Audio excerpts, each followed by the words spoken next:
Welcome everyone to a very, very fun game where we have 4 fantastic adventures ready to take place in a game that I made. If you're new to D&D, don't worry, we have somebody who's new to D&D and everything else. This is just me making a fancy voice, but anyway. Hi, I'm Shinya. They'll call me many hundred names, but I'm also Goodnight Robo. The players, I'm going to have them at least introduce their whatever name they want to be called in. So their names are under them, so they can say hi in their name, but they're going to introduce in the story. Don't worry about that. But first, we got to do some background, don't we? In a world beyond the worlds, there's a world that connects to everything.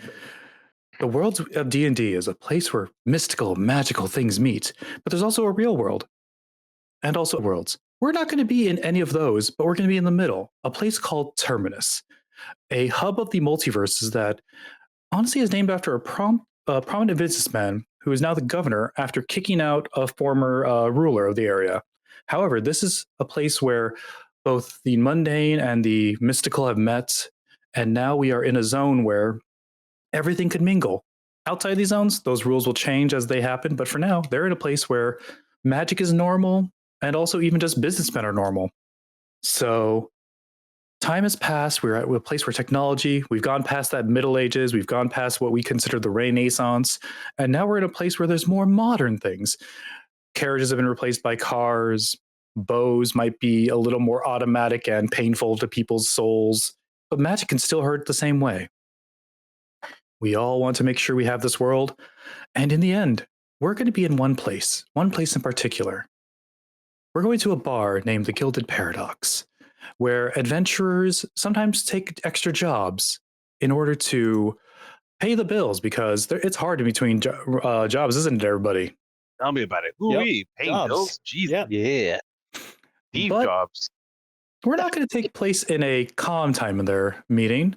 We're going to take place when the party has had a little bit of something fun happen. A bar fight.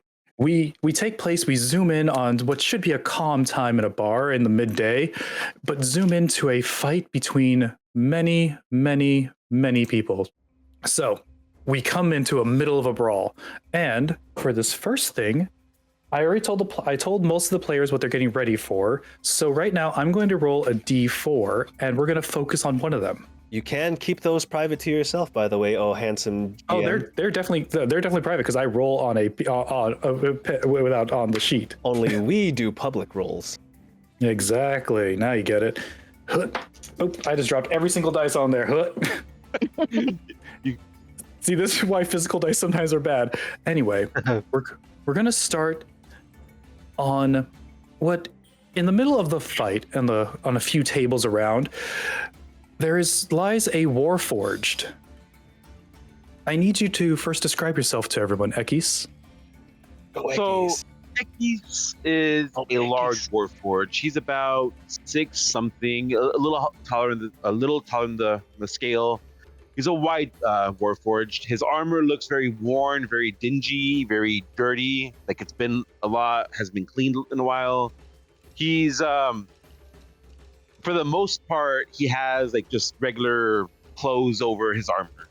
So he has like a regular cloak over it. His armor pokes out from beneath his like chest piece, whatever, or his like whatever you want to call jacket. At the moment, he is looking over the bar fight, getting ready to stand up and go handle it.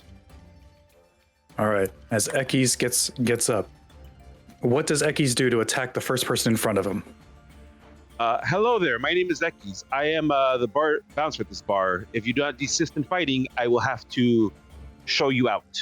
Oh, shove off! And this guy starts getting ready to swing at you. Equiz will not strike first. He's just gonna, if he's gonna hit him, he's gonna hit him first.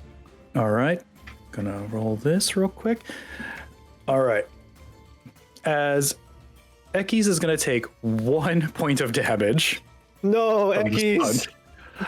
A slow-mo, boom, the face gets a little punched. It doesn't look like it's super phased because, he's not that kind of person.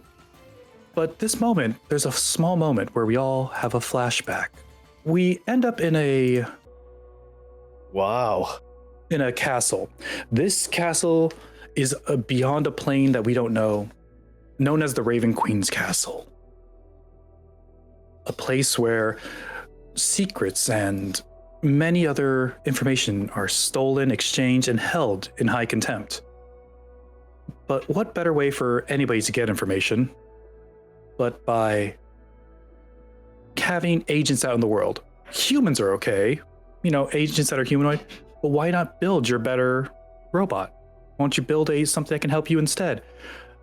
The Raven Queen with many secrets finally figured out how to harness these, make them into things.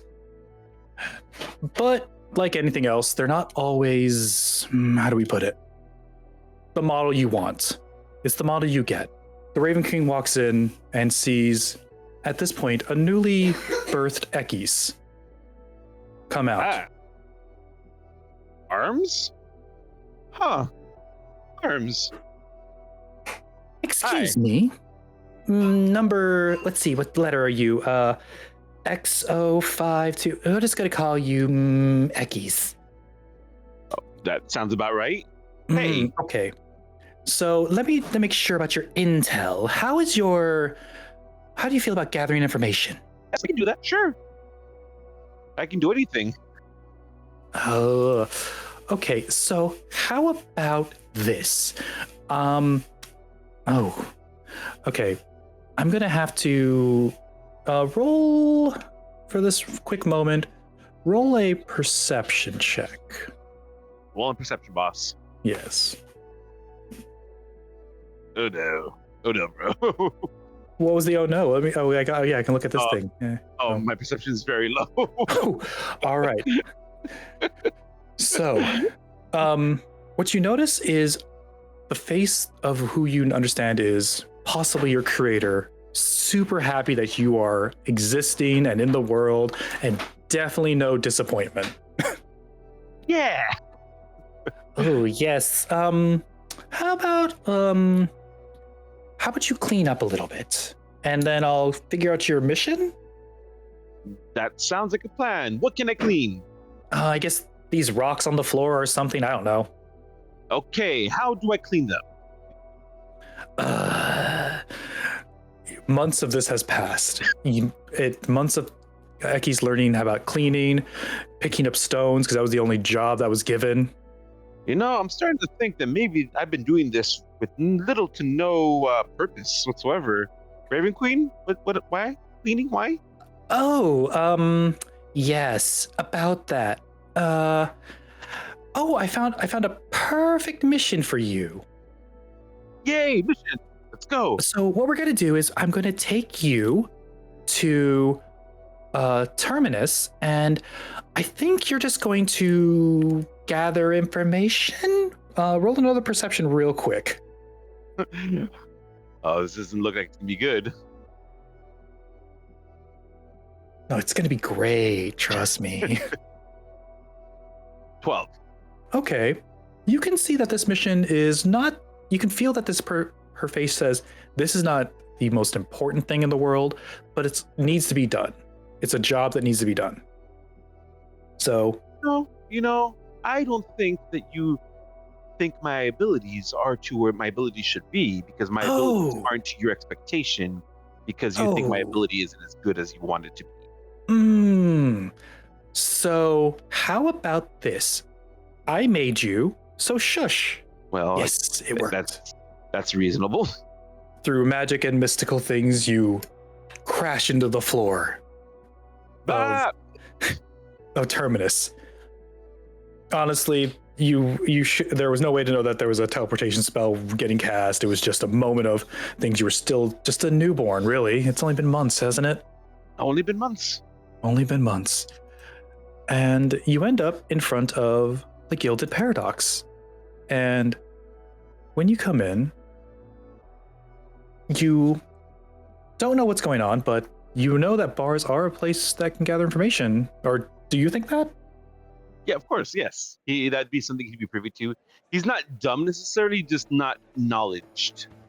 Yes, not knowledge. Wise, not on the up and up. Yep. All right. But so the bartender, a very stern man, keeps telling you, no, I'm not going to give you a job. Look at you. You're obviously a spy. You're literally, you literally handed me a note that says, I worked for the Raven Queen. Can you give me a job? Whoa. To give more context, sir, I did tell you I'm here for information. And out of the corner of your eye, you catch a cat. Yeah. And the cat keeps meows at you a couple times, but for some odd reason, what do you think the cat's saying to you? Uh-huh. Yeah, no, I can do that for you totally. Huh? What's going on here? The cat asked me to keep bar for him. Wait. You can understand the cat? Yes.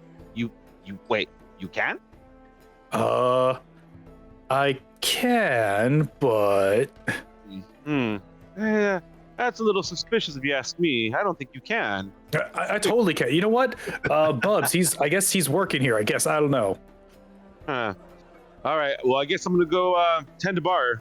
He tries to get behind the bar. Whoa. Nobody goes behind the bar but me, Bubs, and not you. Oh, I guess I'm the bouncer then? Sure. You're the bouncer, I guess. Look at a random patron. You there. Get out of here. And so started the series of a Warforged robot learning the intricacies of the world while in a bar fight. Whoa. The flashback to this moment. Flash forward. Flash forward, yes. Hello there, dear bar patron. You have now hit me. Your options are to get out of here, or I will be forced to deal with you. I like to think that when Equiz says that, it's just a recording of someone else saying "Get out of here." I do need that in a voice box, like a little voice button. Yeah, right. All right. So, as Equiz gets ready to start finishing up that brawl, and if you want, I can do a intimidation roll, perhaps, since I'm intimidating him out of here. Yeah, go for the intimidation. Let's see. This is a giant brawl. We can see if you can intimidate this one guy. This one guy. You know what? It ain't worth it. It ain't worth it. And just heads on out. I conjure my greatsword out of the shadow, just appears in my hand. Hello there, bar patrons who are currently fighting. If you do not desist, I will be forced to slay you. All right, roll another intimidation, but this time with disadvantage. God dang. I see. You want to play knifey spoony here. That's one time. Oh no, bro, that's bad. Oh, what is it? Oh, that's a 9. Oh no, that's a 9. I got one more coming. Double 9. All right. Amidst the crowd, you didn't realize you had to speak up a little louder, but you're there, you're getting ready, and a couple people come tussle you while we focus the scene. We pan out of your little brawl, a job well done getting one guy out of this brawl, and we go into a secondary. We look over at the stage. We look at there's a minstrel, a bard. Ooh, maybe playing a song, maybe going with the rhythm, but I don't know. Thomas, what do you look like here? What's happening with you? Thomas. Yes. So Thomas Patchwork is a pirate, and he is a bard, and he's dressed in a little admiral coat. It's like purple. It's like a little roughly, what do you call it? Like an ascot type of thing. Mm-hmm. White shirt, black pants, some boots, and he's holding his lute, and he's just strumming his lute, right? And he's just singing, and he's going, "Big pirates alive for me, yo ho, yo ho, yo ho." Yo ho, yo ho, ho. As everybody starts, as everyone's brawling. So, our good friend Thomas is reading the room perfectly and going, you know what sounds great? Music. Because nobody wants to brawl in quiet rooms. Nobody wants to hear the smacking of flesh on each other. Exactly. Unless. But this also leads, while this strumming's going on, Thomas has a moment to think. How did Thomas get here? Whoa. Yes. In the port city of Not So Royale, because they could not take the name, we see another successful adventure of the dread pirates, Captain Purple Chin. Sounds about right. Look, all the other names were taken, okay? Guys, you don't it hurts. Not all pirates can be all the Blackbeards and stuff, but Purple Chin had to take his name where he could. True. It's more of a C-lister. Oh, vast me, mate. Oh man, that was a good haul. Remember how we killed those Zens, Bonds, the Bards, and Narine pirates? Oh, I perfectly remember that, Captain. And I remember singing. Mm-hmm. And yes, you were singing so wonderfully. I gotta ask you, when you said the tune, shake it, bake it, and quake it, was that referring to our bottoms or the earth? A little bit of both, really. Aye. Well, I know this. You told me that this was going to be your last voyage before you set off, but I just had to ask one more time. Do you want to stay with the crew? I got to say, I'm more of a free spirit, Captain. I do appreciate the offer, though. Mm-hmm. Well, I mean, we have to give you one parting gift, and me and the crew, we got a little money together and got you this loot. Honestly, we got it for like $3, but hey. And he's going to accept said gift as he looks at whatever this gift is. Well, you don't know what it is yet. You've thus got a loot. Can you cast identify? Cast identify? Yeah, do you have that spell? I do not. Like, what is the object being given to me? It's a loot right now. It looks like just a nice little loot. Has a nice little cool design on it. Oh, okay.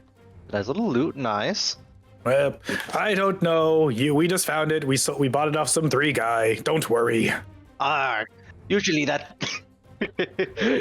type of loot's the best type of loot, Captain. Thank you. The last time I got that loot, my eye got blown out. That's why I wear this eye patch. I don't like that. I've been wondering about that eye patch because the doctors said your eyes were fine. Yes, they did, but I got a little bit of a scratch on it. It's not very pleasant. It's very sensory for me. Aye. We all know about them scratches, just like Peg Leg Joe over there. Guys, I actually lost my legs. And you will again if you're as careless as you usually are. A guy pirate laugh, and eventually you end up at the front of the Gilded Paradox, and you're given, and you see a sign that says, it just says, "Hey, we're looking for a minstrel on stage." Perfect job for me, I'd say. He's gonna stroll in like he owns the place. Yes. And with the fade in, that's when we get back to the brawl. And what it does Thomas do anything differently? Let's see. I am going to try and perceive and see anything that may seem a little more out of the ordinary for a brawl fight, or anything that might need my attention. All So right. perception. Okay. You see that there is 3 gentle patrons about to light what looks like a fire grenade of a Molotov cocktail of sorts. Oh no. What? Oh, that does not look very good. I think we would all die from that type of thing. So are you gonna do anything about it? Like, you're gonna shout to anybody, or are you just gonna try to stop it yourself? Yeah. He'll probably run over and see if he can perhaps. Because what's the fire source, or is it already on fire? The cocktail's already on fire. The cocktail's on fire. Oh shit. Oh, that looks like quite the conundrum. We gotta have something. The only thing I have to really stop it is overkill. What does overkill mean? Go for it. Do it. Let it out. See what happens. So Thomas Patchwork is going to grab onto his loot really well and be like, be careful. He's going to blow the place down. And he's going to cast Sleet Storm on the fire. All right. All right. So could you read? Do you know what Sleet Storm does, or should I read it out loud for the class? Please read it out loud for the class. All right. Give me a second. So Sleet Storm is a 3rd level spell. Third level He's gonna take a concentration to basically, as he's playing his song, a storm starts appearing from the lute's vibrations, and a radius of 20 feet gets or 20 feet, and then a 40-foot radius where he starts it basically is covered in this ice and rain and cold and everything's that. He does put out the fire, but now there's a giant ice skating rink in the middle of the bar. Nice. Better than blowing the place down now, isn't it, patron? All right. They all go over and look at you. There's two guys that are getting ready to face you. But we're not going to worry about that fight for a second because we got to look at somebody else real quick. We pan backwards. We pan a little forwards. You can see three people getting swung at in different directions. It just becomes this crazy brawl. So we pan in to a tabaxi that is just wailing on two of the patrons that are trying to start this fight. Can we get a description of Lark Enpark? So this is Lark Enpark. He's a young adult aged tabaxi. He was raised by bears in the forest due to being abandoned as a child. And he tends to have a very aggressive side. While wailing on these, this one bystander that may or may not have been actually in the fight, we transition. Oh, that's beautiful. We go to the deep forests of Hamanoptera. Don't ask. Doesn't take. And in the forest, you see glory, birds, nature working together. And in the forest, you see these bears, these mystical, magical bears that have gained sentience over the years, frolicking, running in the forest. Alongside them, a young tabaxi going through. But then they stop in the middle of a meadow.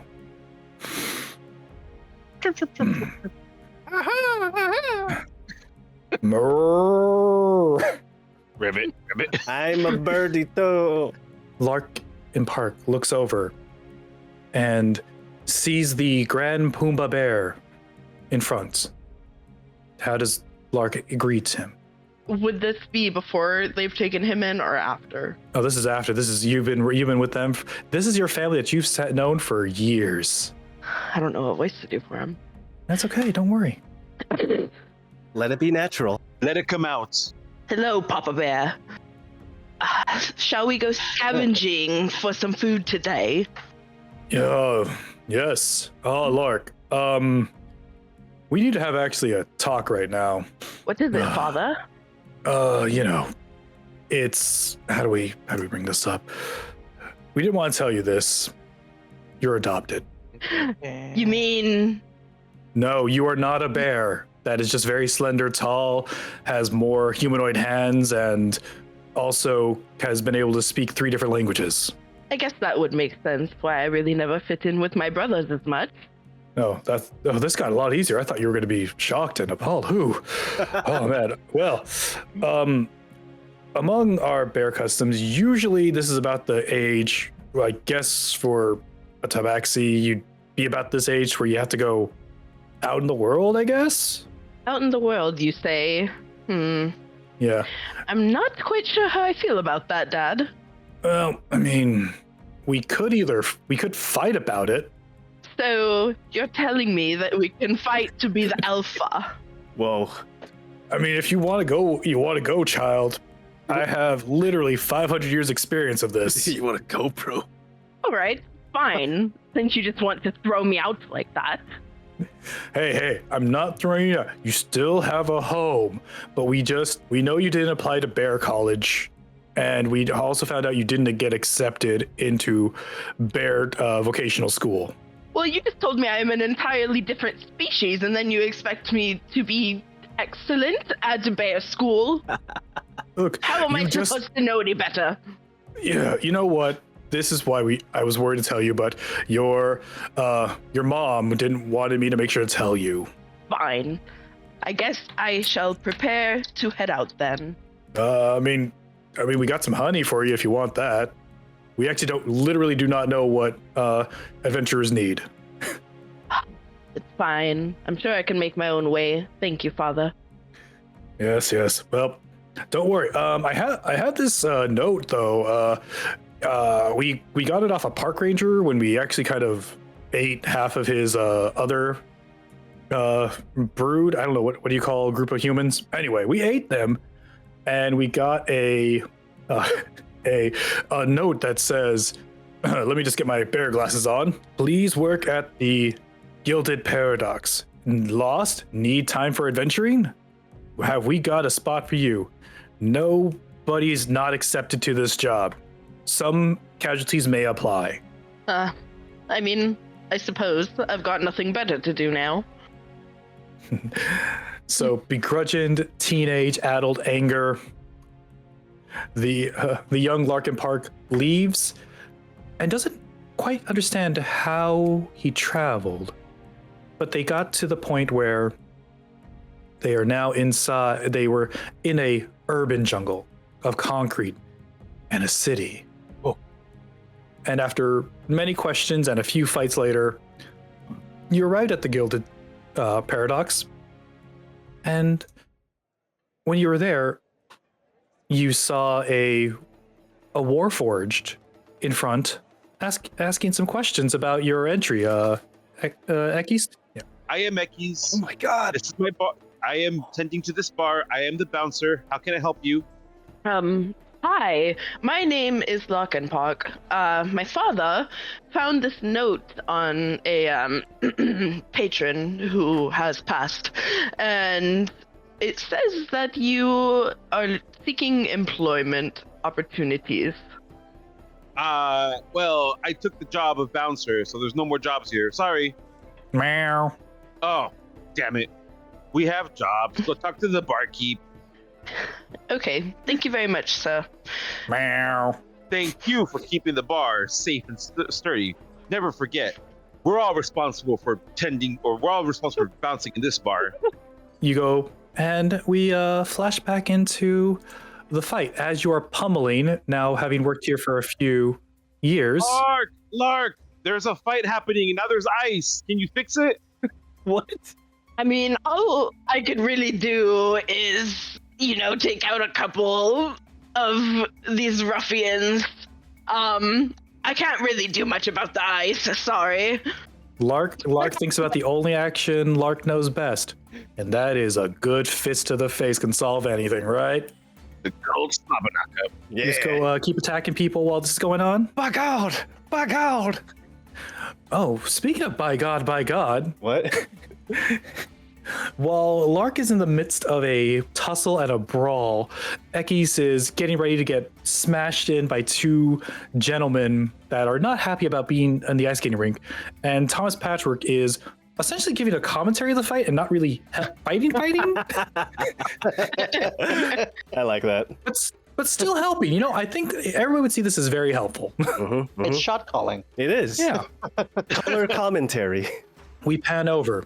I guess where do we see Skip Tango in this? You would probably see Skip trying his best to de-escalate certain situations, but also, trying to de-escalate while having some guy in a front headlock. So, trying to urge them, we don't need to fight, but as well as tightening the dragon sleeper he's got on someone. So as the grip tightens, you're bouncing in my bar. Please do not bounce in my bar. Please, sir. Now this is a familiar feeling. A lock in on somebody while yelling to what is almost like a crowd, isn't it? A crowd of people. Yes, yes. An arena. The cheers go on. You hear the count. You have the last move. You're using the dragon sleeper. Are you gonna pin this person down? I'm going to go ahead from the dragon sleeper, going for hold on a minute. I'm gonna go for a back suplex as well with a bridge to try and get the 1, 2, 3. All right, roll a grapple check right now. Oh, okay, grapple check. That is athletics. But Athletics, yeah. What can I say? Would I be in a certain mode while I'm wrestling? You are. This is the time to be in that mode. Perfect. So that means I have advantage. All right. Whoa, God, thank you so much, Advantage. Woo! Thank you, thank you, Advantage. But hold on. It's not better. Oh! He breaks out. Your rival, the masked imp, breaks out of this hold. Oh my gosh. Oh my God, the masked imp has reversed it. My God, Goes for the top ropes. he's on the top rope. Goes for a jump, a plant. I need to see your what's your AC? My AC is a 15. Barely, you dodge it. You barely dodge this slam. Yes! This frog splash onto you. I roll out of the way, letting the masked imp fall face first onto the mat.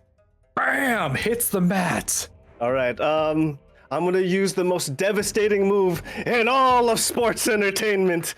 When he stands up, I'm gonna go ahead, go for the roll-up pin. Oh my God! He's going for it. He's gotta be the schoolboy. He's gotta be the schoolboy.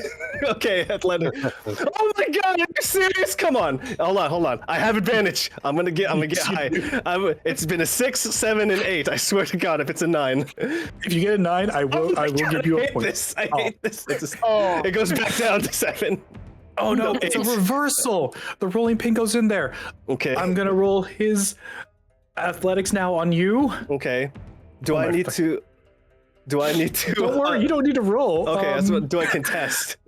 You don't. It's not about contesting. It's more like the masked imp is very fatigued just to hit a frog splash. And instead of nearly avoiding getting pinned, rolls out, tries to drop kick you, and whiffs and. It looks like another head trauma. What? This might be bad for the masked imp. Okay. Oh no! Oh my God! All right, it's time. I'm gonna go in. Can I continue on? Oh great, Yes. DM. I'm gonna go in for the front suplex hold. I'm going for a brain busting jackhammer. All right, a brain busting jackhammer. You can either do an attack or you can do an athletics for this. I'm doing athletics. All right. Come on! I hate this. I hate this die. I hate this die. One more. I have. Oops, all 7. There we go! Finally! All right. Get all those bad rolls out now, guys. No, it was all for the show. It was all for the show. Yep. You know. Oh my God! It looks like the masked imp, a little bit stunned, trying to get his footing right, and as you hear the announcer. It looks like the Swole Soul is going for his finisher. Mm-hmm. Jackhammer! And while Skip is holding him up in the vertical suplex type motion, he uses his other hand to show a feat of strength and how strong he is. He uses his other hand to like kind of pump his fist in the air, try to get the crowd cheering up too. Walks around parading, and then he goes for the jackhammer slam. All right, roll a performance real quick, just as real quick. Oh, I swear to God. Swear to God. Come on, I have. There we go. 20 in performance. The crowd is on your side. They love it. They want to see Skip Tango win this. There you And with a 1, a 2, a 3, the Swole Zone has won the Mid-Atlantic Subpar World Champion that is totally not part of this World Championship. Mm-hmm. The mid-card championship. Gotcha. It's AEW. The crowd goes wild.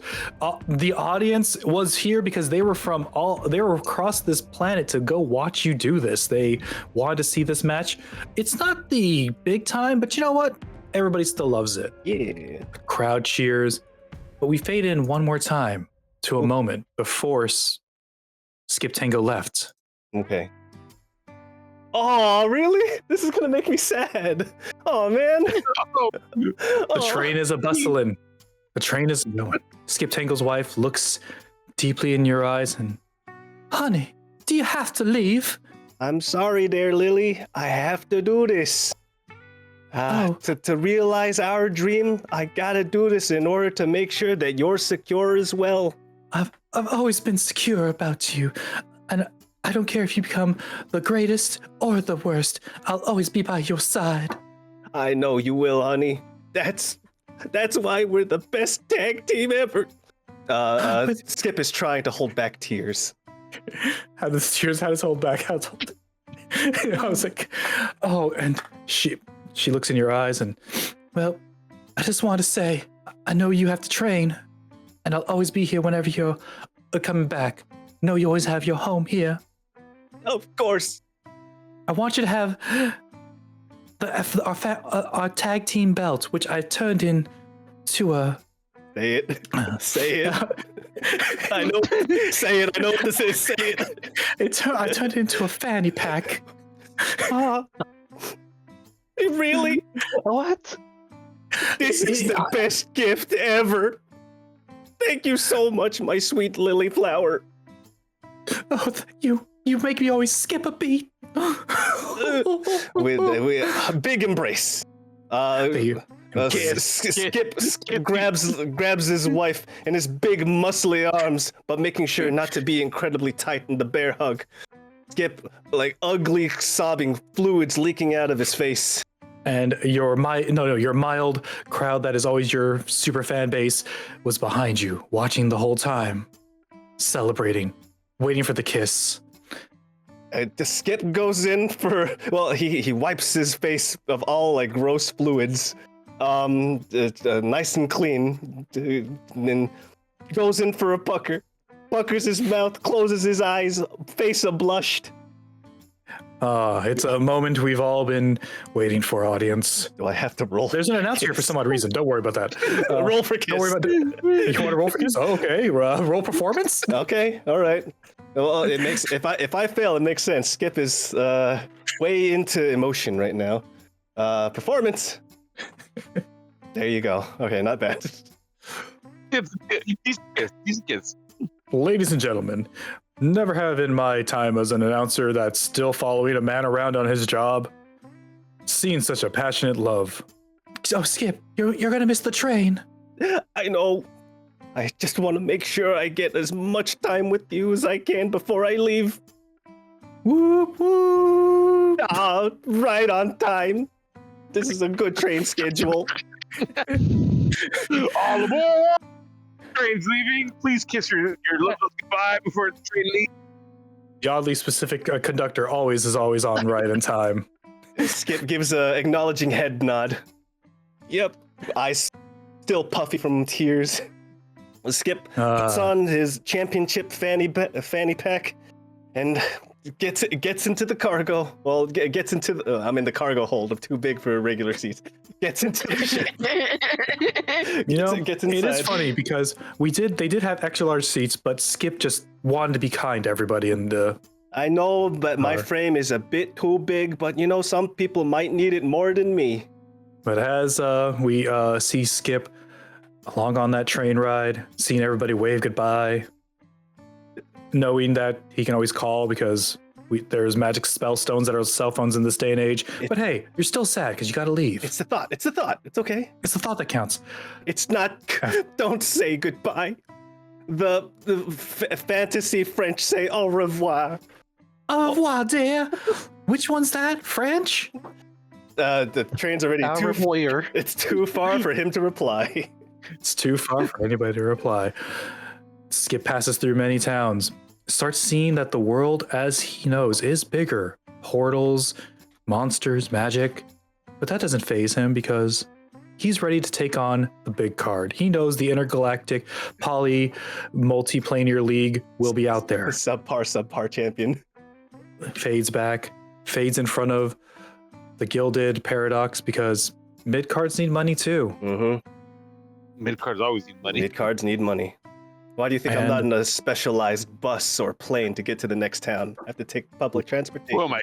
Cody Rhodes over here? Right. And then I'm gonna need Lark and Skip to roll a athletics check real quick for both of you. Gotcha. Athletics. I'm assuming because I'm not in the mode, I do not have advantage on this. You do not for this, yeah. Yep. Oh my god, net 20. I hope it's a nat 20 as well. It's also another net 20. Oh no, it's one. That was so funny. The dichotomy of man. So what happened in this situation, that's why I had you roll before this happens, Okay. is Skip Tango walks into this bar that needed a bouncer. After being told by a Moorforge that there were no jobs, There's no jobs. But a cat somehow convinced him? There's a job, I guess. Oh, fiddlesticks. The bartender looks at you and goes, we gotta talk about this how we hire people. But I don't know. The head of HR. Arm wrestle. Hey, Lark, get over here. Arm wrestle this guy. Do I have to? I mean, it's that, or you're gonna have to work the kitchen with the cooks again. Oh God. You Okay. do not want that, Lark. The cooks are very smelly. Those guys have a skill issue. Well, hey, Tabaxi friend, how are you doing? My name's Skip Tango.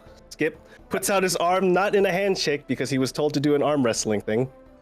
But hopefully this will count as a handshake. Okay. Lark grabs his hand, immediately just trying to go into the arm wrestling, just putting aside any formalities. You can do this. The only problem with this was, sadly, Lark was super ready for a bear version of an arm wrestle, which is usually like bear hugging and this bear stuff, like with bear, because bears don't have thumbs. So awkwardly, you put your paw out. Skip grabbed it and just, in the 3, 2, 1, slammed it so hard. The table broke. Oh, You have broken my table. I can fix that. And with those antics, our patrons meet. We flash back to Skip Tango holding somebody in the headlock still. Mm-hmm. We can do this in a kind and orderly fashion, everyone. There's no need for this. All right, roll a persuasion. As he's holding the guy, go to sleep, please. I'm gonna roll. Yeah, that guy got a 2 in Constitution, so he actually passed out. Okay, but persuasion. Oh. Well, I got a 3 in persuasion. Oh man. Ooh.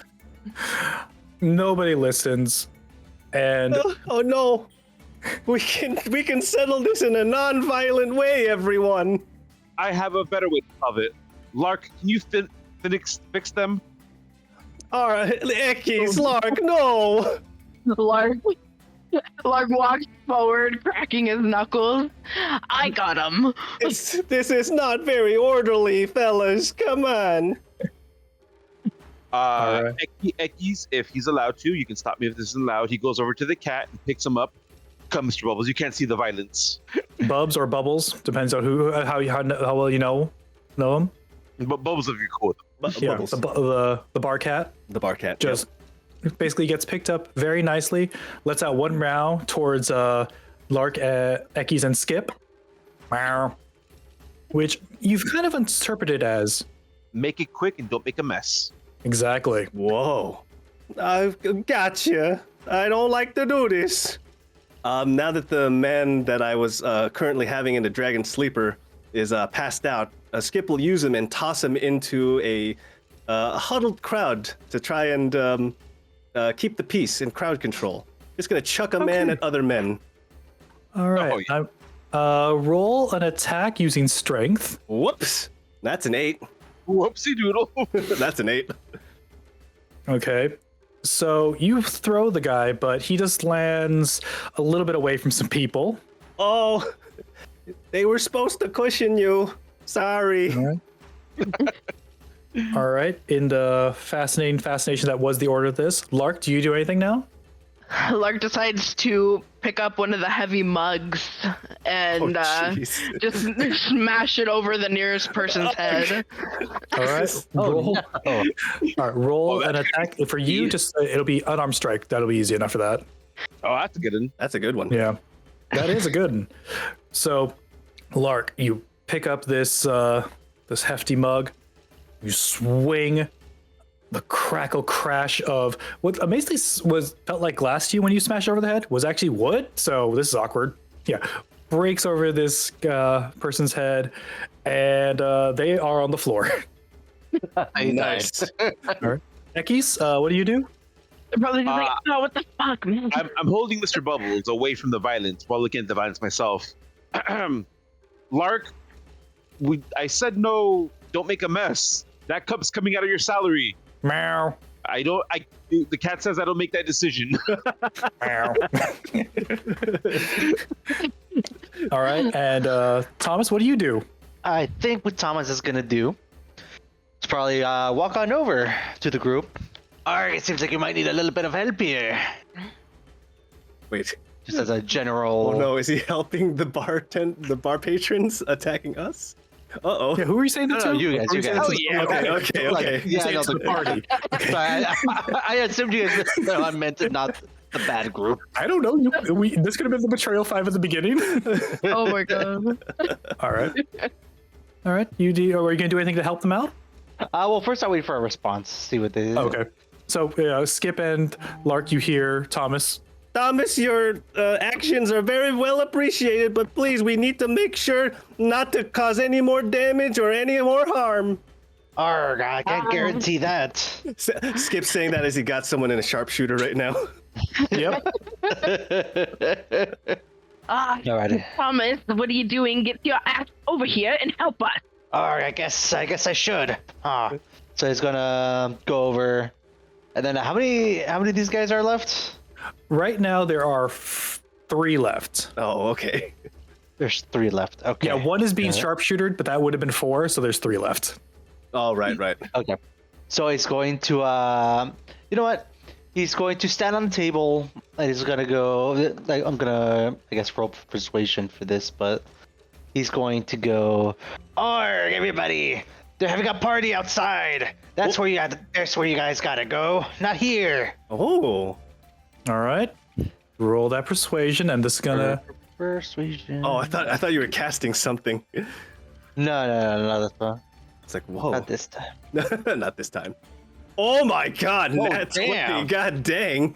And did it. This guy's got a +5 in persuasion. What the heck? What feels like a record scratch? What?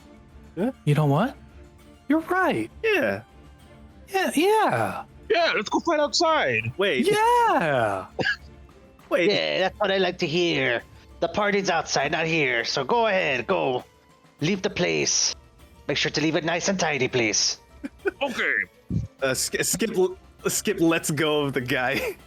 Let me just roll something for that guy real quick. Legs broken. No, he limps away, just hurting, but not completely out. Okay. Like he has enough energy to get out. So he takes that moment. Yeah. You all of a sudden the bar is a little quieter. Oh. Lark is just standing there, mouth agape, still holding the handle of the mug. Mm-hmm. It was not enough help for you guys. That was perfect there, Thomas. Thank you so much for handling this in a very well-mannered way. Skip has a very ripped shirt, so he's trying to find another shirt around to put on. Doesn't want his bulging rippliness to be out in public. Kind of self-conscious about that. Arrgh, you look a little cold. He's going to take off his admiral coat and hand it over to Skip.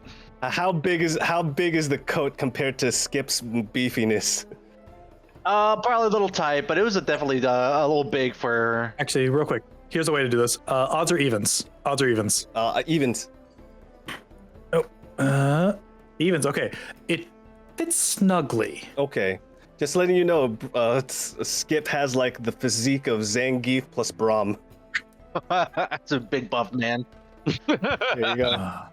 But with a little bit of successfulness, some of the other workers that aren't on team actually, you know, what you the bouncers here, somebody you know as Eric starts daintily cleaning because still doesn't like cleaning. The bartender, which one of you has only caught his name once, but it was something like Kenny.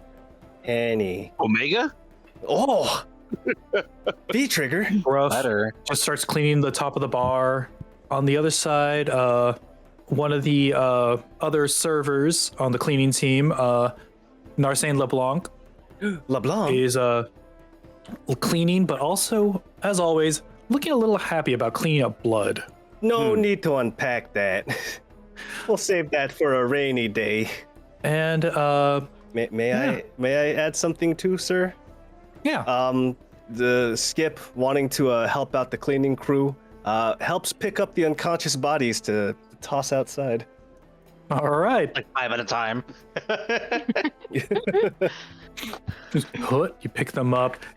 When they're lifeless and limpless. You've been so used to this from your time in the four cornered ring that this is easy. Just hut. All right. Does anybody else do any extra cleaning right now, or just go back to their playing their music, or standing at the bar front? What do y'all do? So say Thomas just kind of half-assedly like kicks a lot of the like broken stuff like together, not just in the bigger chunks, and then just kind of goes back and starts playing a little more peaceful of a song. All right, nice peaceful song is being played. Equiz is trying to chip at the ice. It's still there. All right, here I'm gonna roll something. This is gonna take a while. Oh boy. But chip away. I am ice. Lark decides to only pick up the one mug that he broke, puts it on top of the bar counter, and then just goes to the back, to the break area. They're just like, that's all I'm responsible for. Hold on a second. An employee that always hides in the bathroom. Lark, get back here. Okay, this mug is missing 2 screws, and I think they might be lodged in somebody's head. Why did you swing a mug at them? As Skip passes by with the dude that has the mug in his head. Lark just stammers and then points over to Skip's carrying the guy. I think you'll find them there. If I was in charge of your pay, you'd be docked, flogged, and otherwise punished. But you know how Mr. P is. Mr. P has not been mentioned at this moment, was nor shown up, but all of you know, or most of you should know, this is the owner of the Gilded Paradox. Yes. So is that like his legal name? Do we know? Do we know what the P stands for? We need to talk about his name. You know what? Have you seen okay, you can roll. You can roll an intelligence type of check, so you can choose to do history. You can do religion, nature, investigation, but you're basically trying to get an intelligence out of this to see if you can get this. You get 1 shot at this. Okay. Okay, let's see. Let's just do history. Or yeah.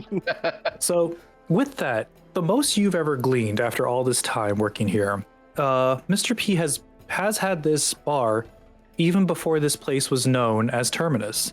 This bar, him, have existed since that, but that's common knowledge. It's one of those stories, that you hear on the side of the road. Everybody knows that. Okay. Mr. P pops out their head right at this exact moment. Uh-oh. Oh my!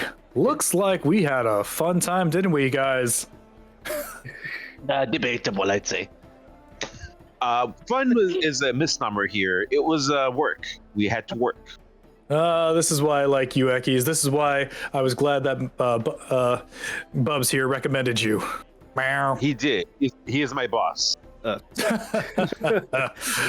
love to hear that. I like that. What about you, Skip?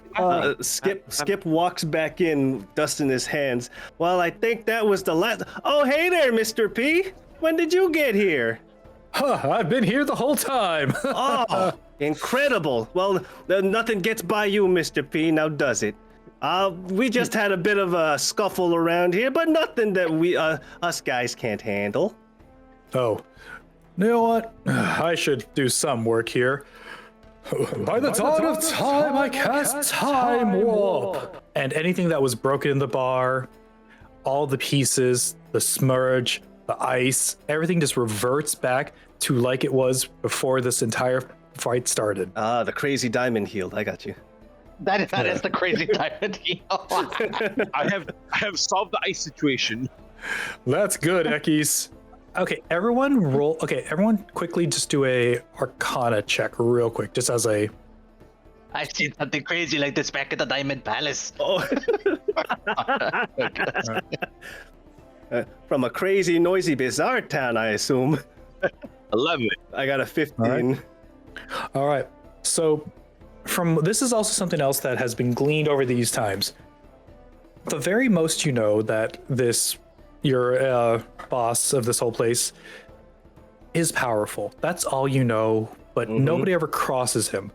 The magics he casts seem almost like nobody's ever seen them before. They may be lost in time, but always has a nice magic. Never uses any magic to harm anybody, but you definitely feel that if that the time warp you just saw was used on somebody, he could probably rewrite their history if he really wanted. Oh, King Crimson. Wait, no. Eyes over heaven. Eyes over heaven. Heaven's door. That's the one. Knock, knock, knock, knock, heaven's door. All I right. love that stand. Yeah. Me too. Well, Lark, gotta say, I like the work you did. Thank you. Sorry, I was dying. No worries. What's up? Lark, just also gonna tell you right now, your dad still didn't show up today. He keeps telling me that he's going to come visit, and he never does. He never makes time for me. Just like back when I lived with them. So glad that I left. I believe it's because he's a bear and it's hard for bears to travel. He's a sentient bear. Yes, but he is still a bear. Sentience or not, he's still bear-shaped. You know what? You're bear-shaped. They're not faster than humans. From that thing that Lark said, Skip looks down to see if he's bear-shaped. Well, I am bear-shaped. I am large, but I am not bipedal. Ergo, I am only bear-shaped, not bear-like. Wait, hold on. Wait, isn't he bipedal? Wait a minute. Hold on. Well, now that everyone has something to contemplate, we all can take a moment and take a, we can call this a small moment of a small break for all of you and me. So, because I need to go pee. Okay. But we can call this a small break time. Small break time. Yeah. Break time. All right. Okay, cool. Yeah, that's why you're watching Shonen Anime. What does shonen mean again? Shonen these nuts in your face. Hey, how's it going, stream? This has been behind the tables of Good Enough Fables. This is behind the tables casting couch. Yeah, that's the one. Oh Yay. no, we're crossing the streams. Oh God, no! Don't do that, please. I need I'm to the keep. table, the couch. I'm the table and the couch. Sit on You me. have the tavern couch now. The tavern. Wait, no. Well, to be fair, the setting that you explained to us before is still technically modern, so there are couches do exist. Yeah, you're just in a bar. No, a couple years ago we had the Great Couch Wars. Ooh, No couch actually, to ride. you know what, for that, Only okay, sofa. The Great Couch No, since- Genocide. I'm going to put this in here. I'm going to actually, you know what? SolRex and Kaba Hello? roll Kaba. opposing roll d20s. If Roll SolRex D20. wins, the couch war happened and no couches exist. If Oh, yeah. Kaba wins, and this is just a raw d20 roll, raw d20 roll. raw D20. Alright, I'm back. Yeah, and if Kaba wins, the couches still exist. Shit! Yes! There's no such right. thing as couches. That's the lore. That is lore That's now lore. here. A quick question. How long ago are we in the generation of us having been in a time that couches existed, or have we been so far in the future that we don't even know what the concept of a couch is? The only one that has had knowledge of a couch is in fact Lark, because the forests had their own they had nature's couches. Okay, nature's couches. Nature's couches. It's a bundle of leaves. But it's a couch. Yeah. Just like, yeah, you guys want to know what a couch is? It just starts making a leaf pile. Couches don't exist. Never seen one before in my life. I don't think they're real. I agree with Equiz. No such thing as a couch over here. As our bouncers were talking, they just realized that, yeah, we actually ever seen a couch? This talk, you can see mind-numbingly hurts the server that you've been working next to. Eric. Oh, Eric. I remember couches. It was so long ago. I don't know. I don't know. Couches. I've never seen a couch before. Are you sure you're not talking about sofas? Look, when I still had my inheritance, we used to have couches. Couches, far as the eyes can see. Hey, Eric. keep your voice down. Otherwise, Sophos will come in here and settle you. That's not how sofas work. I'm pretty sure that's Well, how sofas work. Well, couches aren't real, so we're both fibbing here. Eric, Skip is gonna put both of his hands on Eric's shoulders. Eric, is there a couch in here right now? Do you? No. Is And Lark is just making a pile of leaves. well, yeah, it's just a pile of leaves, but it's not a couch. It's okay, Eric. Eric runs over and goes towards the kitchen while begrudging because doesn't know how to explain this. And the bartender looks at you and, oi, Skip, Equiz, Lark, what are you doing your jobs at all? I just got rid of all the rebel rousers that were left unconscious over here. Well, did I miss one? I was holding Bubs. Meow. They were wanting to know what the couch was, so I'm making a couch to show them. Oh my God! How did he get hired? I heard stories of couches before. I don't. You know what? We don't got time to deal with this. We actually have a job for your crew, Skip, Thomas, Lark, Equiz. Remember when you signed the contract to get hired here? They said other duties may apply. Of course, I assumed there was more stuff at the Gilded Paradox there. Well, this one technically is in the Gilded Paradox, but we said, you're gonna work other jobs. You might do something for Mr. P. You might do something for Bubbles here. Oh, you mean the paper that I put my paw print on? Yes. Excuse me, barkeep. My lawyer told me that it's not legally binding because I didn't have his presence here. Meow. Okay, apparently it is legally binding. My apologies. I'm sorry, I have a question. What is reading? You can have that contemplation in your heart and head while I show you this. Holds out a piece of paper that is addressed from Mr. P in a very fancy font. The paper just reads, "My young bouncers, I have a job for you."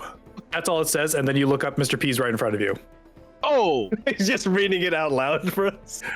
Well, did you want me to narrate it, or did you want to read it yourself in your voice of me? You know what, Mr. P? This is your letter. I think you should have the honors to read it to us. Oh, yes, okay. Hands over the note. Hands over the note. My, look at this fine handwriting. Yeah, wrote it. I know. Oh, Equiz, we'll get you. Your humor is never going to stop being good. Never stop being you, young man. All right. It's oh, let me see. The notice is the client is me. Mm-hmm. Checks out. Understandable. And it says that there was a murder. Hey. But you're still alive though.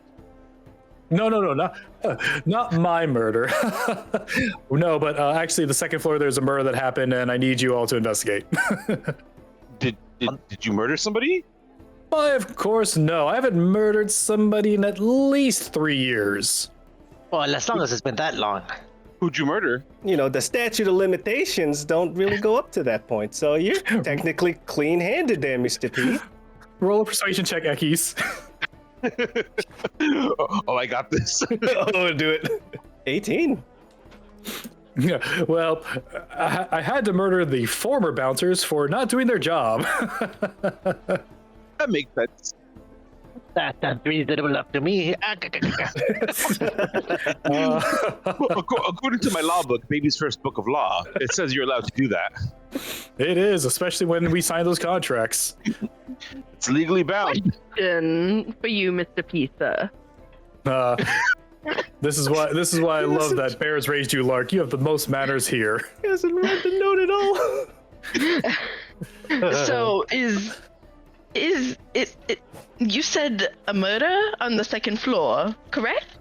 I don't know exactly. I just got a message from one of the servers that there's a murder and we need to investigate before the cops arrive because then we have to do paperwork and we're gonna have to probably get somebody arrested again. Oh, I see. Okay. So the body is still there.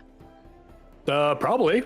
Wait, hold on. Okay. So can I take the meat home to save for the winter? Only if you solve the murder. Mr. P, question. Answer. I am currently trying to go for my notary. Would this count for my notary hours? All right. Only if you can document, I guess, the time of death. Excellent. My baby's first book of law will come in handy. You all look at the baby's big book of law. It says the first page is "Don't do crime." This is why I legally cannot do crime. And it says there, baby's book of law by Mr. P. Huh. Suspicious. I mean, that devilishly handsome writer, Mr. P, has written a lot of books out there. So many books. So Equiz puts the cat down and he heads up to the scene of the crime. What does he see up there? I'm guessing everyone's heading there, right? Yeah, I was like, is everybody heading up? Yeah. We're heading there. Skip follows All right. gingerly. Gingerly, oh my. No, he's a big man. He feels like his weight might break some of the wood. All right, So real quick, everyone roll a perception check real quick. Perception, 12. If you don't mind, can I substitute investigation for perception?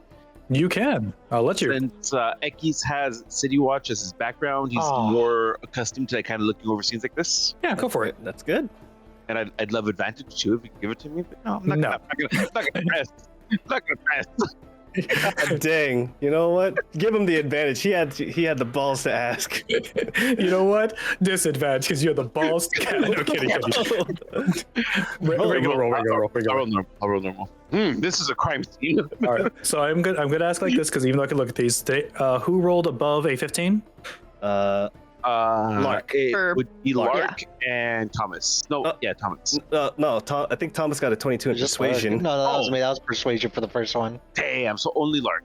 Yep. So, as always, and Lark might be the only one that noticed again this time, or maybe this time felt differently for a little bit. But as always, the bar always feels like when you go to the second floor, it changes. It always feels like a different structure. But it doesn't feel bad, just feels different. It always feels like it fits the customers that are here. So this time around, it was a nice simple hall. You found your way through.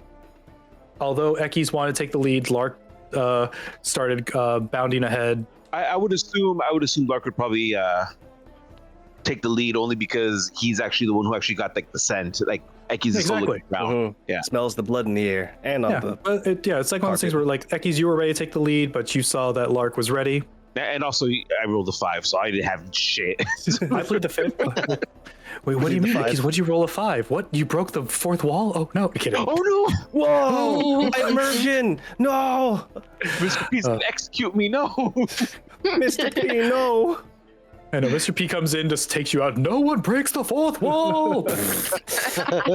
Now do I hear metagaming in there? No, sir. No, please be No, gentle. Mr. P, no. Right. What did Lark find? Well, you arrive in Whoa. and see in a very simple hall that looks like it was just ready for a meeting. Ooh. One body covered, a room that now is a little emptier, except for a few people. On the table, it's covered, so it looks like they were just making sure they didn't have to look at it while they were here. Mm-hmm. And you see about 6 people in the room. Okay. There's only one you recognize completely, which is one of your coworkers, Narsane LeBlanc, who is sitting there being a little like just humph, but being held by the other people in the room. You see 2 centaurs. You see 3 elves, and your friend Narsane. Mm-hmm. Something's afoot. No, there's something's a body. Ah! Hey, who are these jokers? Oh, hi. I am Equiz. I work here. Well, hey there.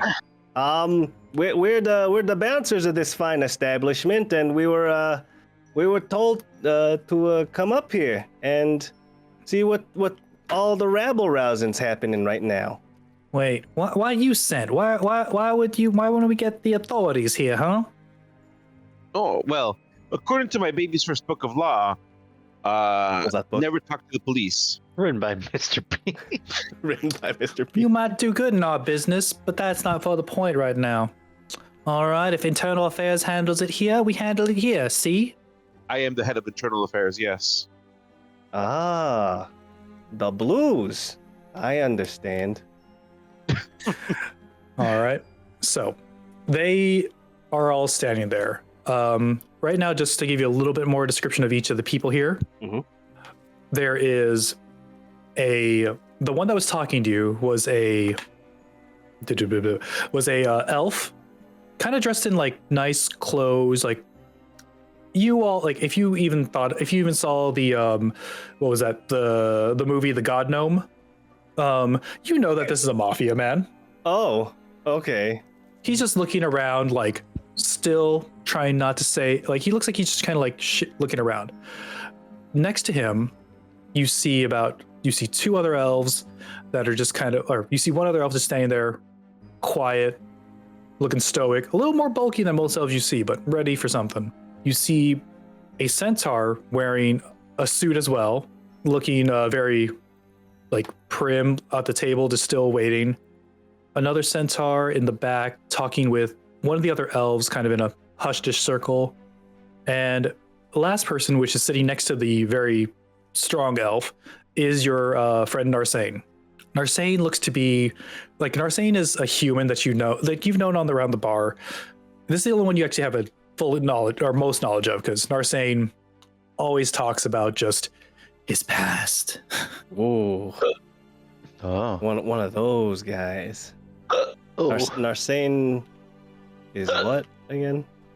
Narsane is a human. That's what you know mostly. Okay. Works as a server in the. So if we were to go up to Narsane and ask Narsane like what's going on at the very moment, like, then they would be most likely the ones who are more willing to talk to us rather than these internal affairs guys. Skip will do that. Okay. Anybody else gonna try to do something or get want to listen to this talk or want to talk to somebody else? Well, Eki's just kind of putting it over since everyone seems to have a better grasp what's going on here. Mhm. So he's just gonna kind of sit back and let everyone else take like the reins of this while he's alright. slowly looking around. Has anyone looked at the corpse yet? Like, really? You don't know that. None of you have looked at the corpse. It's been under this blanket. Okay. Oh, Well, yeah. while everyone's like kind of like talking to the people, Eki's will start looking at the corpse then. All right. Smart. Lark decides to go and talk to the nicely dressed centaur who just seems to be kind of sitting around. Ooh. Okay. And then Thomas, what are you gonna do? I'm probably going to look at Ekis and just kind of peep over, see what he's doing. Okay. All right. You see, this is the corpse. All right. Well, we're gonna get to those parts in a second. But first, we're gonna start with Skip going over to Gotcha. your coworker. Oh, Hey there, Narsane. How's it going, bud? What? hey, hey, Skip. So I think they think I killed him. Oh, okay. Well, let's go ahead and divulge. Just know that I believe you, and I want to know what happened. Skip is trying his best, even though he's got his huge burly figure, trying to be as gentle as possible, not trying to look intimidating at all. Okay. I came in, I was serving the food, and when the lights went out, I was there, and when it was back, I was laughing at the body, and like I do. And it was just a very nice corpse to look at, and well, apparently that gets me, so they want to kill me. Well, can I roll like a history check on Narsane if this is like normal behavior for him? Yeah, roll a roll that or roll a you can roll that or insight, whichever one works for you. Please, do I have better insight? Nope, they're both the same. But I'm gonna do this one. Insight. It's 8. From what you've always remembered about Narsane, he just loves talking about like corpses. It's weird. Okay. Well, I know you have a fascination of, the mortal and unmortal, but let's go ahead and let's just get into this, okay? Question. The room that we're in right now, is it familiar to Skip? I'm gonna roll for that one myself here. Okay. Yes, Okay. but no. Oh, okay.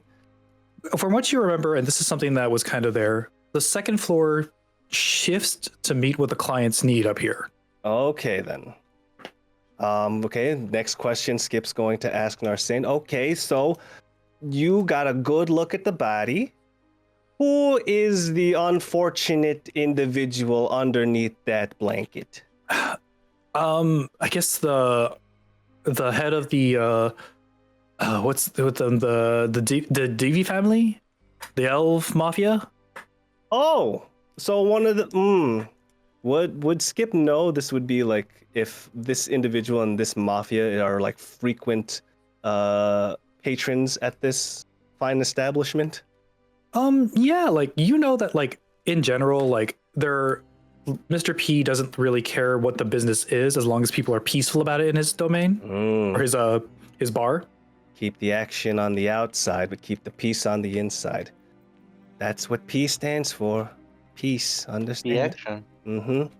Okay, so if it's one, and you said this individual specifically, would Skip recognize them as like someone who frequents the bar a lot? I'd say like yes in the sense yes, and like yes mostly just because you're like people. Yeah, you know how to do this. Skip's a people talker. Yeah, you talk to people a lot. Like on a personal level, just like like you got good chops, kid. Okay then, and you as well. All right then. So this is like would be one of the VIPs that would come by from time to time. Okay, and so you said, and I'm you said that you were up here. You noticed these fine gentlemen doing their business. The lights went out. The lights came back on, and then you were still here. Mm-hmm. Right next to the body. Right next to the body. Was there anyone else around here at the time? Everyone in the room right now.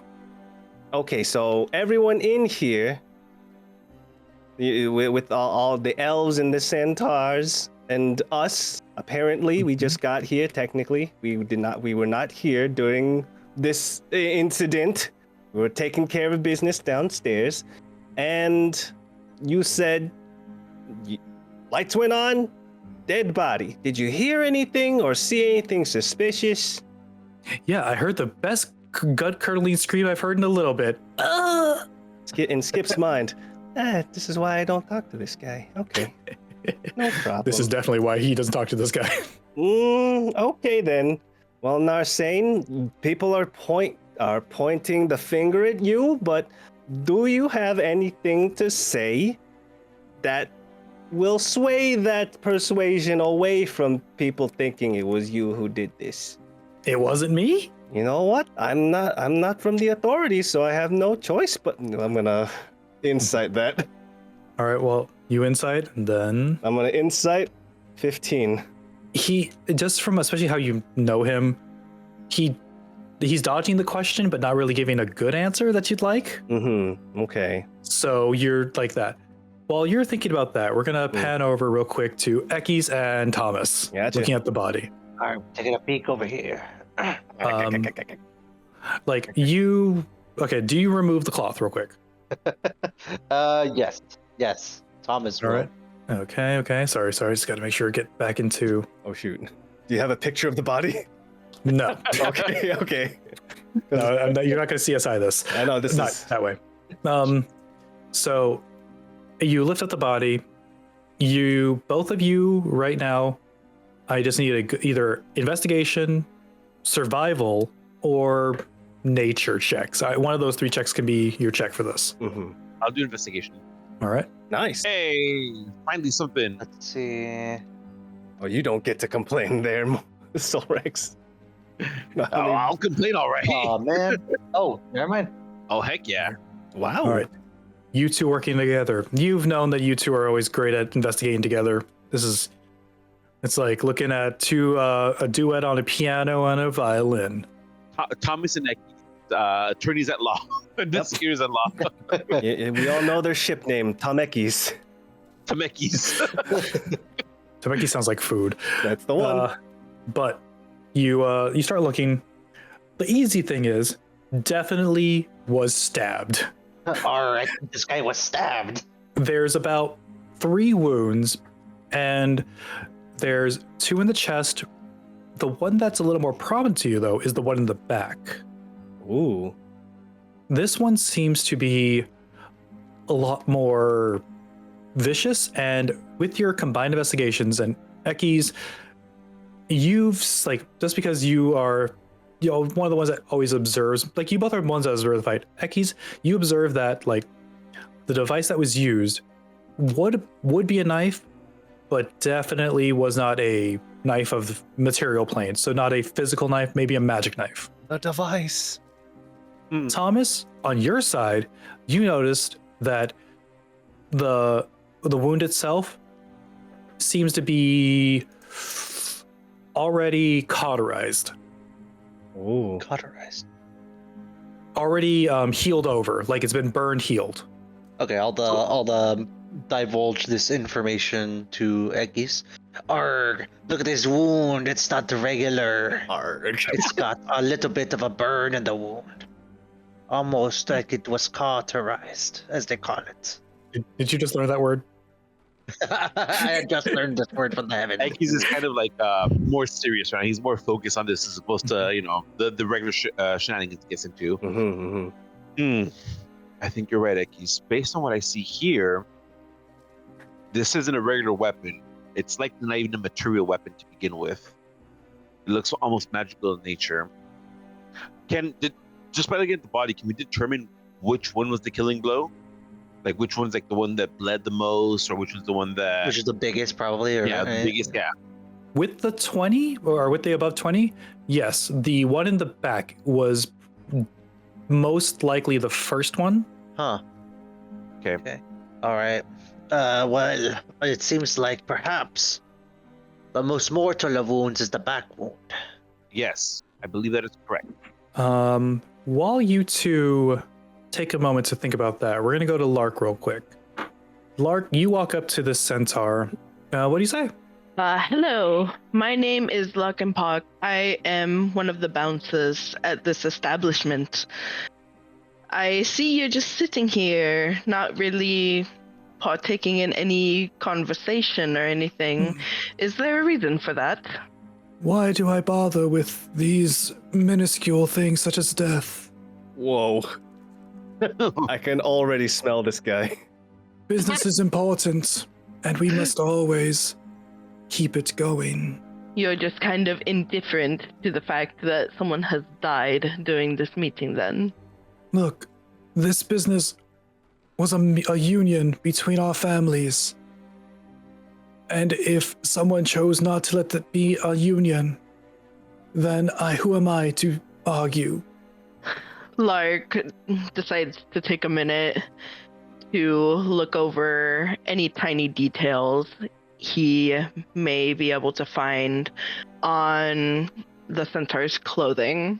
All right, roll and investigate. Check out the centaur. Hey, check out the centaur. See what you do. Hey, check the centaur. Ooh, 11. Ooh, okay. Above a 10. Hey, that's something that's better than me. That's something. Looks like there is blood splatter that has hit the centaur's clothes. Where is his seat, as opposed to the victim's seat? That you can't determine since the body is on the table now. Okay. You could ask. I guess that would be fair. Yeah, I'll ask. So, where were you seated during this meeting, and how far away were you from the victim? Directly across. Oh. Man to man. Oh. Or should I say, elf to centaur. Oh, I saw that one. That was good. That was a good adult video. Wait. Wait. What? It was a documentary on Druid Hub. We don't talk about that. It's a biology video. Don't worry about it. Sure. So much biology. So many documentaries. So, was the centaur sitting along like the side of the table, or was he at one of the end seats? The centaur was at the like center table, like center of the table. Like they were, like if you had to make an assumption, actually roll real quick. Roll history or insight. I'm gonna let you have either one of those for this. So Ooh. Lark, thanks to everybody at the bar and everything else, you've basically got the idea that even on your bear side or anything else, that like if he was saying he's in the center across from that, he's like kind of like being like the head honcho. They're having like a meeting. Like this was like a big boy meeting. Like nobody's gonna be like, haha, we're gonna go off the side. This is like we're at the center. We're meeting here. All our compatriots on our sides. We're just meeting. Like this is like negotiation talks. Like in nature, this would have been as simple as like when two people are just at the stump talking to each other on each side. I think, given that Lark decides he has the information he needs for now and goes to meet with Thomas and Equiz at the body to relay this information to them. All right. So Thomas, Equiz, Skip, are you going to keep talking to our boy or meet with the... I would like to do one thing before I go over. Knowing that Skip, is more familiar with Narset, does Skip remember like any type of like notable clothing or like notable items that Narset always keeps on them? We're just going to do a straight wisdom check on this. Okay, because my thing is if like Narset also like always like carries like a weapon of some sort, for protection against all the rabble rousers. Yeah, that's what I said. Straight wisdom to remember this. Just straight up wisdom, or Yep. or okay. Nope, wisdom. Straight up wisdom. Kobe. It's the 2.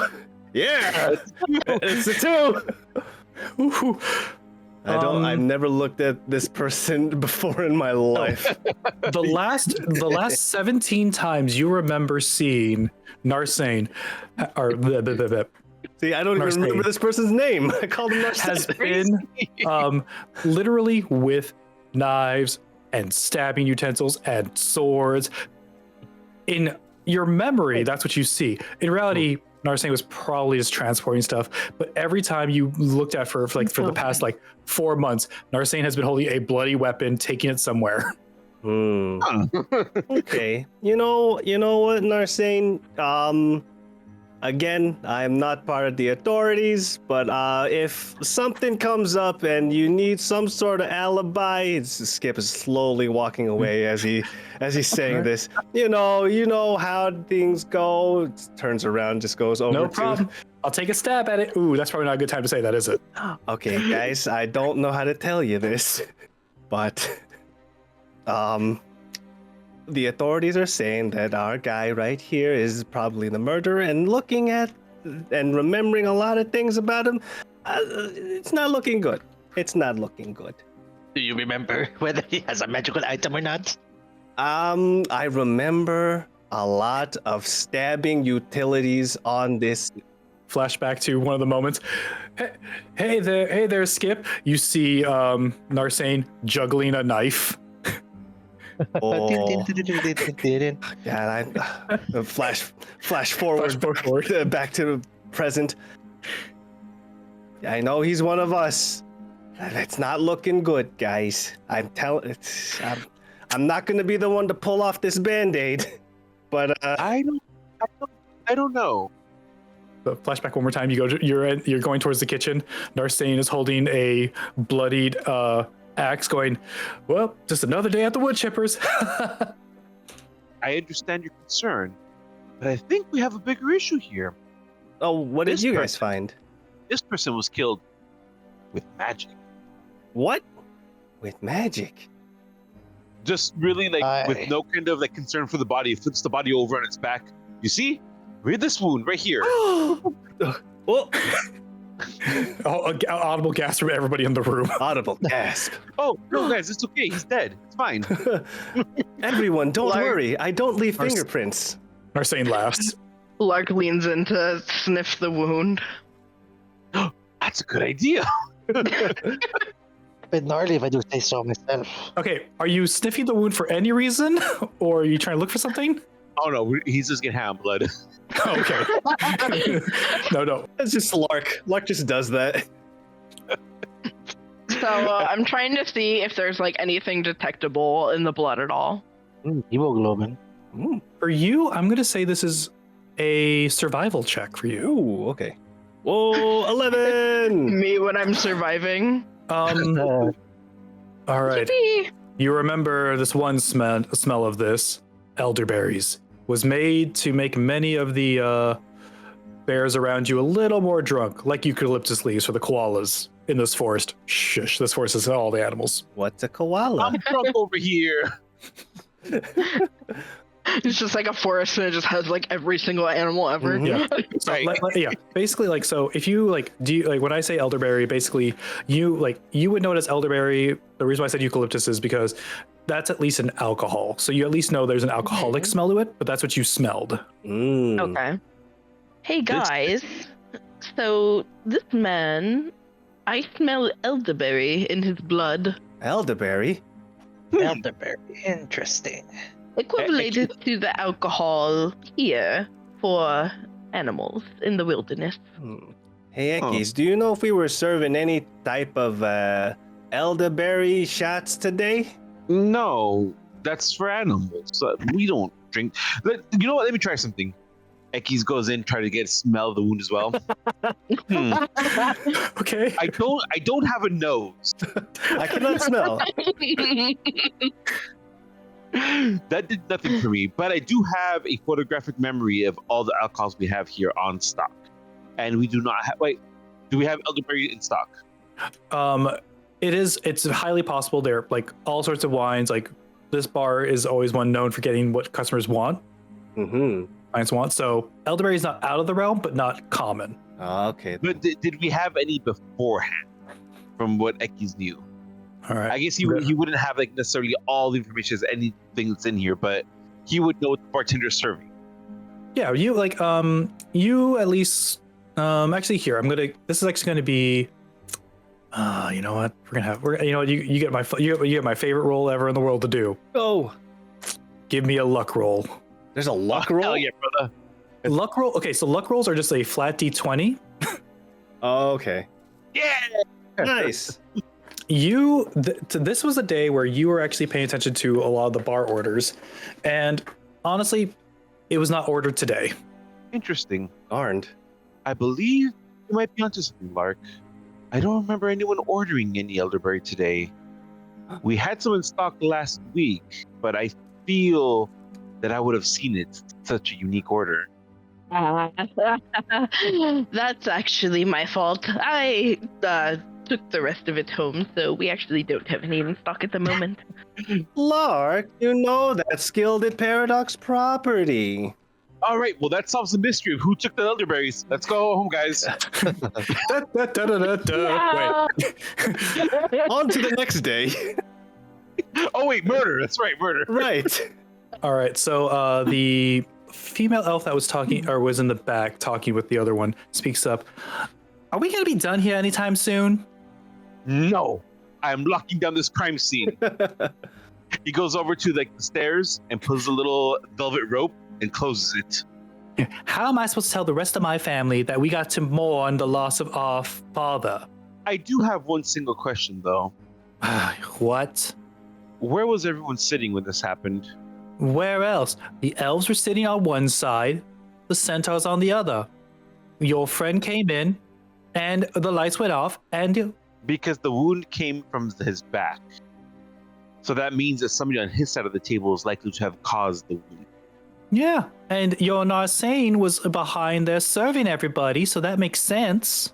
Yes, but this wound was Wait. made magically. Wait. Yes, please, go on, Lark. So, obviously, this seems like a very wealthy family. Was there maybe any inheritance involved? What else inheritance? Obviously, that means my mom or my brothers get the inheritance. This is a My big doozy. book of law states in case of death, your next of kin gets all your stuff. Yeah. Who's next? Who's his next of kin? My mom, his brothers, my uncles. Do I have to keep going on how low this totem I am? No, because I'm suspecting you. Oh, Let me put this together. So Equiz gets a quick little, like I would say, a quick little mini Eldritch blast. It's not even like a full-on blast of magic. Mhm. whoa. And he shoots it at her. This is literally like just like the equivalent of like trying to hit somebody with like a spitball. All right. Can you do that? Roll attack real quick. Oh my god. Well, that's why I prefaced it with the fact that it was very low, very weak. Yeah, no worries. Is this gonna be like your equivalent of a Phoenix Wright? Take that. Like it was a warning shot. I could say, yeah, like obviously. Yeah. But your warning shot, you still see you would have missed her, but the centaur being bigger and gets in front, gets hit with it. Oh, And roll damage real quick just for this. It's gonna be, like Oh. shit. Oh no! He's actually very strong. 9 damage. Oh god. He dies. this Phoenix Wright-esque take that almost flew by, but the centaur had some kind of sense of duty, got in the way, and And then said, "Hold it," and paid the price for it. Popped it away. Ah, darn it, Eki's not again. Jeez. Why are you firing bolts at everybody? Are you sure you're a part of this investigation? I have a hypothesis here. I believe this could only have been done on your side of the table. You are blaming our Narset here, but Narset is not magically inclined. The weapon, the damage was done with a magical weapon. How dare you? I don't believe in magic. That's my cousin Vinny's side. You see, the centaur finally coughs a little bit. Hold on. Ow! Magic is just a myth, like couches. Hey, well, we don't speak about couches here. Why were you doing that? This is not a place to battle. This wasn't a battle. It was merely a demonstration. If she was skilled in magic, she would have deflected it. Why would what? Yes. Who taught you logic?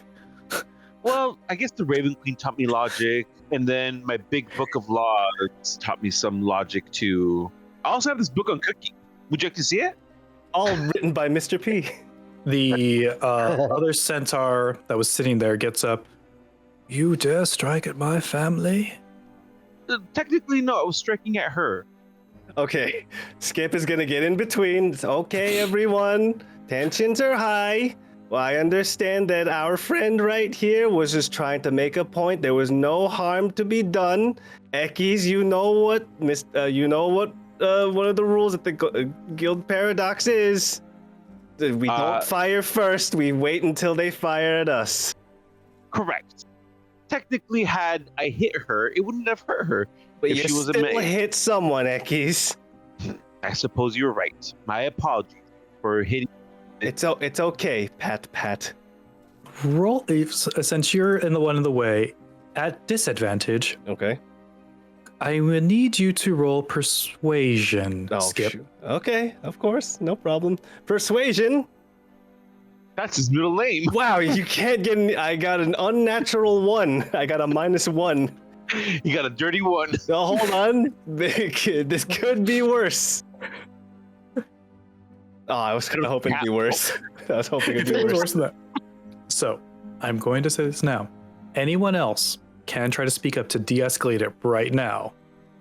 Oh wait, so Skip says like one of the worst possible things. Okay, so if Yeah, what did Skip say? What Okay. did Skip say? yeah, it's okay. Tensions are high. If my compatriot here would have shot at one of yours, my companion is very skilled and would have hit her.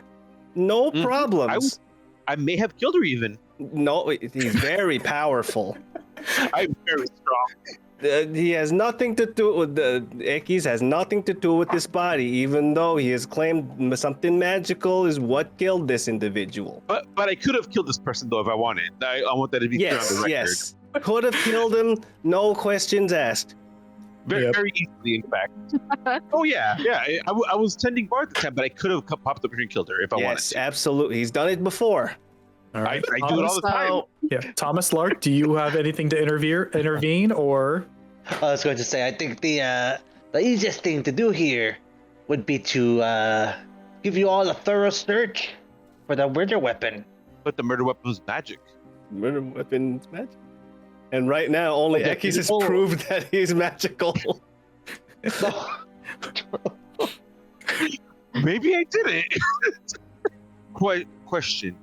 Answer. I know the spell Green Flame Blade very well. Oh my gosh. Do I recognize the wound caused by this as a Green Flame Blade? Roll Arcana. Please. Oh hell yeah! That's where I'm a Viking. That's his best one. That's my cantrip there. Yeah. Oh. Oh, 19. I rolled the 19. All right. You actually do recognize this. Oh shit. Ooh. You As Green Flame Blade? Yes, as Green Flame Blade. Well, this is simple. I know the spell quite well. I do the spell in my sleep. In fact, here it is. Do the spell. Oh god. Equiz, you're not making a good case for yourself. You're getting the fingers pointed at you, buddy. Give me a sec. I'm gonna need to roll this d20 here. Son of a bitch. Don't worry what the d20's for.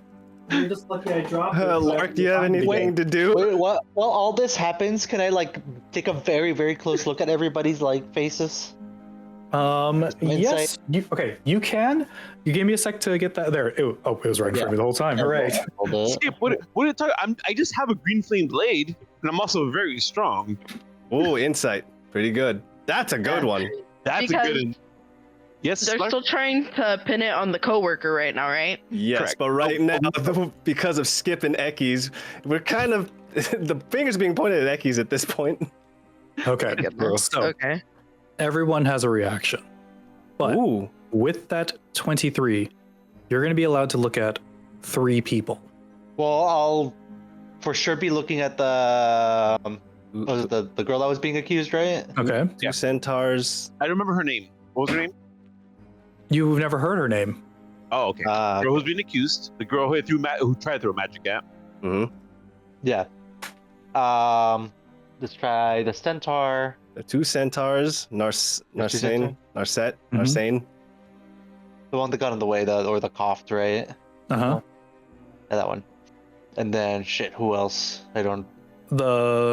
What you have noticed that is the head of the centaurs. You have the bouncer that is holding Narsane and Narsane as well. Mm-hmm. Then probably the head. Let's think of the head. The first one, the elf girl, looks angry. Ooh. A reaction. Okay. The centaur that was protecting her, because he rolled so high, looks calmer. And the head of the family is very much ready to swing at everybody right now. Well, yeah. Oh yeah. From what we've been saying. Okay. So Lark decides that he's gonna take out his claws Oh god. and just throw kind of a fake out at the elf lady who was being accused to see how she would react. Oh my god. Oh no. Wait. But before, if I may interject before you do that, as you're getting the claws out, Lark, you have a pretty good sense of smell, right? Huh? You got a pretty good sense of smell, right? Yeah. You smell very good. Mhm. So I know Green Flame Blade requires a melee weapon. Can you smell the weapon that was imbued with the green flames? Smell this burning sword I have. Okay, is that what we want to go with? So I smell the wound compared to people's possessions. Would that be something that's feasible? The GM? Because I was thinking about that earlier too. The better way to put this is, and this is going to be on the player. Okay. Do you think Lark will want to do the pump fake out, or would Lark want to sniff out? This is on He would want to do the fake out. Excellent. Okay, go. Okay. All right. So since this is a fake out punch, I'm going to give you the option to either roll an attack, or you can roll a performance, Whatever's higher. or whichever one you want. True. He can actually go for the attack, or you just pretend he's going to attack. Mm-hmm. Mm-hmm. I think that's what the performance is. The pretend attack. I'll pretend to attack you. Do it. I'm in between you and the centaur. 22. Okay. Yeah, but like I Give me- said, it was like a fake out. Okay. So I'm not Hard to actually do. gonna like get to her. I'm just gonna get close enough for her to react. We're a very hands-on investigation team, aren't we? I know. Whoa, This- yeah, we y'all just make it so much, make these investigations so, what's the word I'm looking for? Easier. Colorful. Is that the word? Why not? More elaborate. You're getting to the point. Get it? Because Because my claws are pointy. Yeah. I get it. you are about to murder somebody. Oh, my bad. Uh-oh. Wait. No, that's why I was saying it was like a fake out with the claws. Okay. What does the fake out do? You Yeah, I'm just trying to get a reaction out of her to see what she would do. now, because of that, Thomas's perceptions are a little off, though. Because of being attacked at the same time as the blade coming out. Thomas, you honestly can only roll an intelligence real quick. Intelligence. Straight intelligence. Straight intelligence. Got it.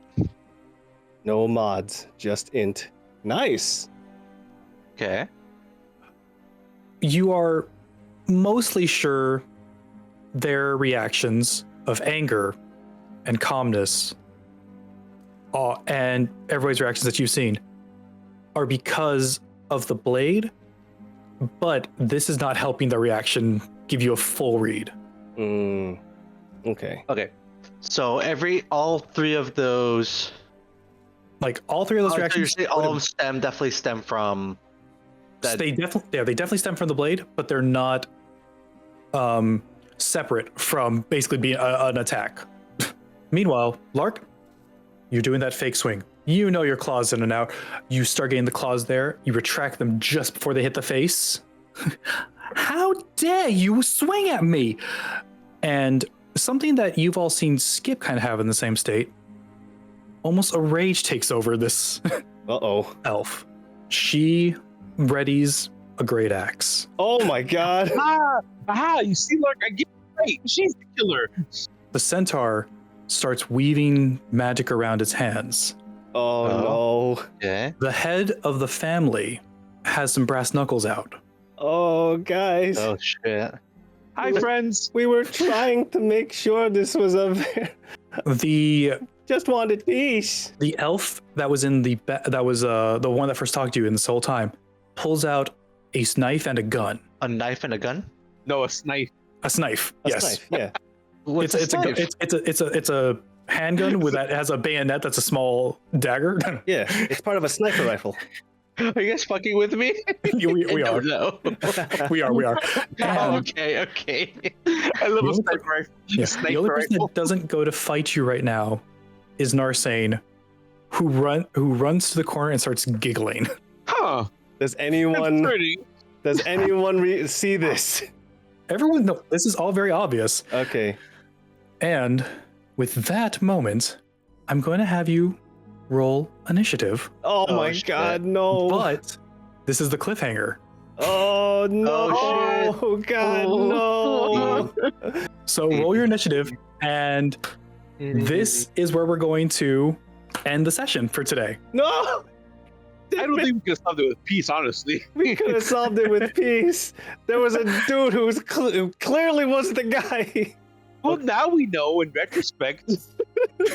But also, our scene is being really shifty too, so I'm gonna have to deal with that. Hindsight is 2020, guys. In this adventure, our bouncers are now faced with not just one possible murderer, but a room full of murderers.